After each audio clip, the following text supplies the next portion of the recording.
Hello my dear, कैसे हैं आप सब।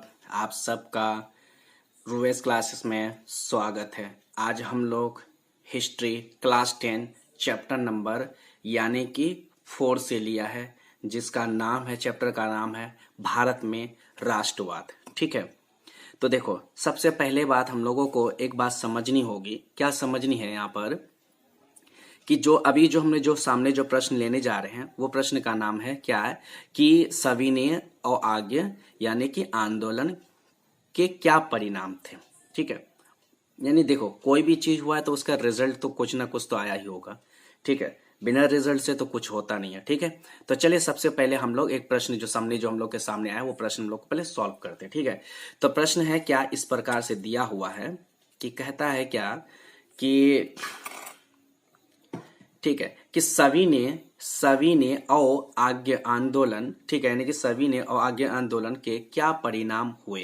ठीक है, क्या परिणाम हुए, तो देखिए, सविनय और आज्ञा आंदोलन के निम्नलिखित परिणाम हुए। नंबर 1 में लिखा है क्या कि इस आंदोलन ने राष्ट्रीय आंदोलन के सामाजिक आधार का विस्तार किया। यानी ये जो आंदोलन जो हुआ ना, तो सिर्फ ये आंदोलन जो है, सिर्फ इससे कोई ये नहीं हुआ, बल्कि इस आंदोलन ने राष्ट्रीय आंदोलन को, यानी इस आंदोलन ने राष्ट्रीय बना दिया। यानी पूरी भारत में इसका जो है क्या होने लगा, यानी ये क्या हो गया, मतलब प्रचलन लहराने लगे। और इसका जो क्या होगा, सामाजिक आधार पर काफी विस्तार हुआ और समाज को लेकर के भी इस आंदोलन को काफी बढ़ावा मिला। फिर क्या कहता है, इस आंदोलन में महिलाओं की चढ़ बढ़कर हिस्सा लिया। यानी इस आंदोलन में, यानी कि महिलाओं की चढ़ बढ़कर हिस्सा लिया, यानी महिलाओं ने भी इस आंदोलन में चढ़ बढ़कर क्या क्या हिस्सा लिया। फिर क्या कहता है कि इस आंदोलन ने, तीसरे नंबर में क्या लिखा है कि इस आंदोलन में समाज के विभिन्न वर्गों के लोगों को राजनीतिक में आने का मौका दिया। यानी ये आंदोलन जैसे ही हुआ, तो इस आंदोलन में क्या कहा कि इस आंदोलन ने ये साबित कर दिया कि जो हर वर्ग के लोग इस आंदोलन में अपना हिस्सा ले सकता है। ठीक है, अब आगे की बात सुनो। कहता है कि इस आंदोलन ने श्रमिक एवं कृषकों, श्रमिक का मतलब क्या होता है, यानी मजदूर, और कृषक का मतलब होता है किसान। ठीक है, तो कहता है इस आंदोलन ने, यानी श्रमिक एवं कृषकों के आंदोलन को प्रभावित किया। यानी इसमें किसानों और मजदूरों को भी काफी फायदा हुआ इस आंदोलन से। यानी ये आंदोलन इस तरह से हुआ कि किसानों और मजदूरों को भी काफी इसका फायदा हुआ है। ठीक है, उसके बाद आगे की बात सुनिए। आगे क्या कहता है कि 5वें नंबर पोजीशन, 5वें में क्या कहता है कि पहली बार ब्रिटिश सरकार ने कांग्रेस से समानता के आधार पर बात की। यानी पहली बार अंग्रेजों ने, ब्रिटिश यानी कि अंग्रेजों ने पहली बार जो है, यानी भारतीय क्रांतिकारियों से क्या किया, समानता का बात किया। यानी उसमें वो देखा कि भारतीय जो क्रांतिकारी है वो काफी समझदार है और बहुत ही अपने देश को चलाने के सक्षम है। उनसे कोई भी वो किसी तरह की, यानी कि परिस्थितियों का सामना कर सकता है। ऐसे हालात में उसे हरा पाना या उनका बहिष्कार करना हम सबके लिए इम्पॉसिबल है। ठीक है, तो इसलिए उस लोगों ने क्या किया कि उस बात को देख करके उसने कहा कि समानता, यानी कहा कि आपकी क्रांतिकारी और आपकी व्यवहार और आपकी जो ये देखा गया, तो अब मुझे लगता है कि आप हमारे समानता के लायक हैं और आप बराबरी के लायक हैं। यानी आप अब राजनीति को अच्छे से समझ रहे हैं, क्योंकि आपके राजनीतिक समझने के जरिए से ही इसे साफ पता चलता है कि अब आप जो अपनी देश में आप विकास और एकता चाहते हैं और आप अपने राष्ट्र को मुक्त करना चाहते हैं। और आपकी बातों से हमें सहमत हुआ कि आप सच में अब आपका जो है आंदोलन करने का तरीका और जो चीज मैंने आप जो दिखा रहे हैं, ये समानता का एक आधार है। तो पहली बार, इसलिए बात में लिखा है कि पहली बार ब्रिटिश सरकार ने कांग्रेस से, यानी समानता के आधार पर बात की। ठीक है, तो मैंने ये प्रश्न अगर आपसे कोई पूछ ले कि सविनय और आज्ञा आंदोलन के परिणाम क्या हुए थे, तो आप बता देना कि सविनय और आज्ञा आंदोलन के निम्नलिखित परिणाम ही हुए। नंबर 1 में इस आंदोलन ने राष्ट्रीय आंदोलन को सामाजिक आधार पर विस्तार किया। नंबर 2 में लिखना, इस आंदोलन ने महिलाओं की ने क्या किया, चढ़ बढ़कर हिस्सा लिया। ठीक है, यानी महिलाओं ने भी इसमें चढ़ बढ़कर हिस्सा लिया। इस आंदोलन ने समाज के विभिन्न वर्गों के लोगों को राजनीतिक में आने का मौका दिया या राजनीतिक में जोड़ने का काम किया। इस आंदोलन ने श्रमिक एवं, यानी कि कहता है कि श्रमिक का मतलब मजदूर होता है, श्रमिक एवं कृषक के आंदोलन को प्रभावित भी किया। फिर क्या कहता है, पहली बार ब्रिटिश सरकार ने कांग्रेस से समानता के आधार पर बात की, कहा कि आप मेरे लेवल के लायक हो और आप बात करने के सक्षम हैं। चलिए अब मैं आपको नेक्स्ट प्रश्न बताता हूं, देखिए। और दूसरा प्रश्न ही क्या दिया यहाँ पर दिया हुआ है, जरा ध्यान से देखो।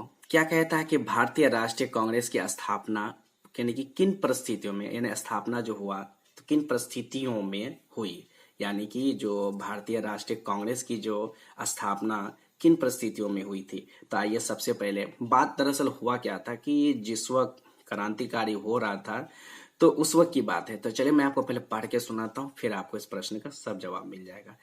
1883 ईस्वी में दिसंबर में इंडियन एसोसिएशन, यानी 1883 ईस्वी में, यानी ईस्वी के दिसंबर में, यानी इंडियन एसोसिएशन सचिव आनंद मोहन बोस ने कलकत्ता में नेशनल कॉन्फ्रेंस नामक एक अखिल भारतीय संगठन का सम्मेलन बुलाया, जिसका उद्देश्य बिखरे राष्ट्रवादी शक्तियों को एकजुट करना था। दरअसल कहने का मतलब क्या है कि इसके जो, यानी कि ये जो इंडियन एसोसिएशन, यानी इंडियन एसोसिएशन जो मतलब जो थे वो, सो उसका सचिव जो थे वो दरअसल जो है ना वो अखिल भारतीय कांग्रेस की संगठन करना चाह रहे थे, ठीक है। तो उस संगठन में क्या हुआ था कि सभी लोग तितिर बितिर हो चुका था, कोई इधर था कोई उधर था, यानी अपने अपने क्रांतिकारी में जो है यानी कोई बल नहीं था, यानी एकता नहीं था, यानी एकता में अखंडता, उन लोगों के अंदर क्या हो गया था, सब खंड कर में बढ़ चुका था, जिस वजह से अंग्रेजों को राजनीति करने का और उसको अपनी जो है चापलूसी यानी पॉलिसी करने का, उनको अपनी काम चलाने का तरीका उसको बहुत अच्छे से मालूम था।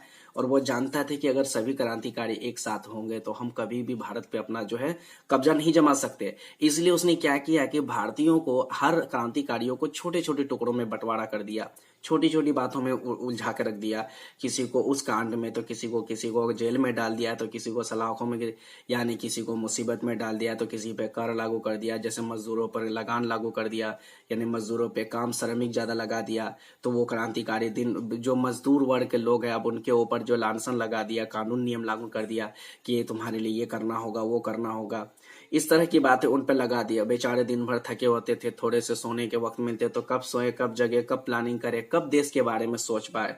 और किसानों में इतनी बड़ी मुसीबत खड़ा करके रखा था कि उनकी जमीनों में इस तरह की ऐसे ऐसे हरकतें होती थी, उनकी जमीनों में बोलता नील की खेती करो, ये करो, उसके बाद मुझे ये दो, उपनिवेश बना के रखा था, उनमें मनचाहा अपनी कार्रवाई करवाता था।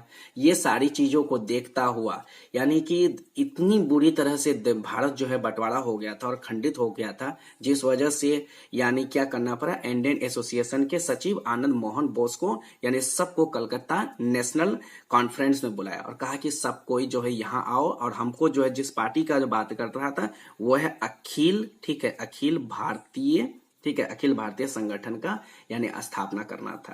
क्योंकि उसको लगा था कि कहीं ना कहीं जिस तरह सम्मेलन बुलाया और जिसका उद्देश्य था बिखरे हुए राष्ट्रवादी को, शक्तियों को एकजुट करना था, अगर नहीं करता तो फिर क्या होता, देश को कभी आजाद कर भी नहीं पाते, और आज शायद हम लोग देश आजाद देश में हो भी नहीं पाते। इसका रीजन है कि हम लोग कभी देश में आजाद हो भी नहीं पाते, इसका रीजन यही है। फिर कहता है कि आगे की बात सुनिए, फिर उसने क्या कहा कि उसके बाद एक रिटायर जो ब्रिटिश जमाने के जो एक सरकार, जो मतलब जो ब्रिटिश जमाने के जो अंग्रेज जो गोरा थे, तो वो उस वक्त वहां उसमें रिटायर ले चुका था। तो एक दिन देखा कि भारतीय जो कोलकाता में जो यानी इंडियन एसोसिएशन के जो मतलब ये जो होता है सम्मेलन जो बुलाया था, यानी अखिल भारतीय कांग्रेस यानी कि अखिल भारतीय संगठन के लिए जो बुलाया गया था, सम्मेलन बुलाया था, तो वो कोलकाता में बुलाया गया था। और बुलाने वाला कौन थे, यानी आनंद मोहन बोस।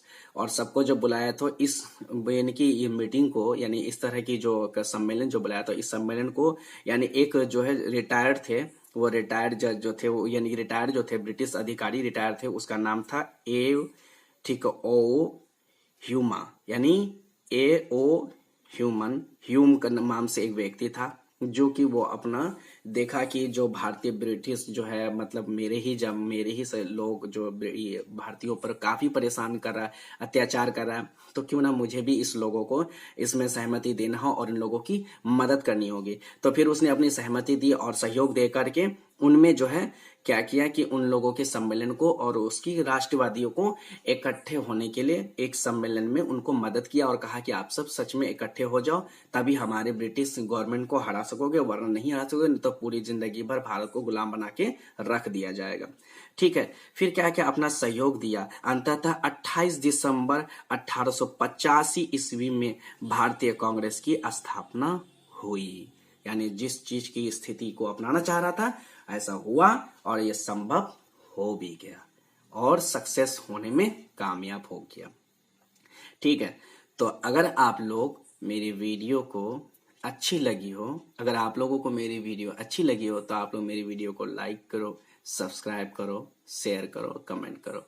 और दोस्तों, आपका लाइक करने में और सब्सक्राइब करने में आपका कुछ नहीं जाता है। आप लाइक करो, सब्सक्राइब करो, हमें भी एक मौका दो, हम भी आगे बढ़ेंगे। आप लोगों के लिए अच्छे अच्छे वीडियो बनाएंगे, अच्छे अच्छे टॉपिक पर बनवाएंगे, आपको डिटेल समझाएंगे, आपको उससे अच्छे रिक्वायरमेंट में समझाएंगे, अच्छी अच्छी बातें बताएंगे, हिस्ट्री से जुड़ी हुई चीजें मैं सारी बातें डिटेल आपको बताऊंगा। ठीक है, तो चलिए आप लोग मेरे इस प्रश्न का पहले जो मैंने आपको अभी पढ़ा है, तो दो प्रश्न, दोनों प्रश्न का पहले आप स्क्रीनशॉट ले लीजिए। तो चलिए सबसे पहले प्रश्न का स्क्रीनशॉट आप लोग ले लीजिए। ठीक है, ये क्वेश्चन हो गया। ठीक है, ये हो गया आपका पहला क्वेश्चन है, सविनय और आगे आंदोलन के क्या परिणाम हुए। ठीक है, चलिए अब नेक्स्ट, अब इस प्रश्न का भी ले लीजिए।